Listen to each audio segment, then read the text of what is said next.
Và Thiên Long Phú TV xin mến chào cô chú anh chị cũng như là quý bà con cô bác ha. Thì hiện tại Thiên Long Phú TV đang có mặt tại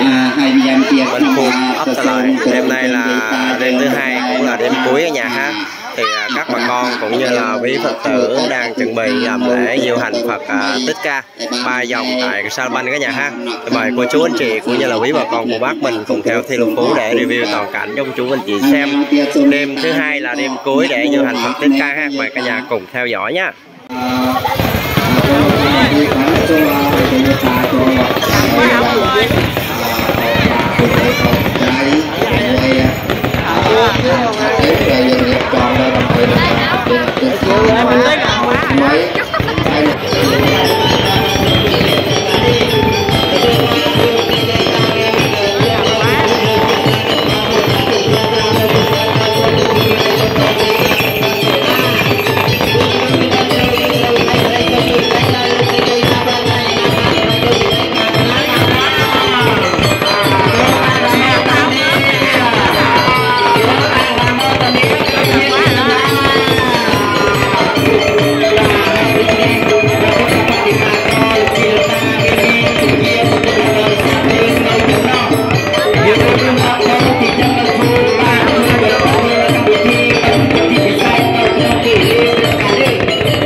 គេថាបរិបណៈបរិបូរហើយម្ល៉េះហើយក៏ដើម្បីនឹងធ្វើយាយតាយើងគ្រប់យាយតាយើងទាំងអស់បាទដើម្បីនឹងធ្វើ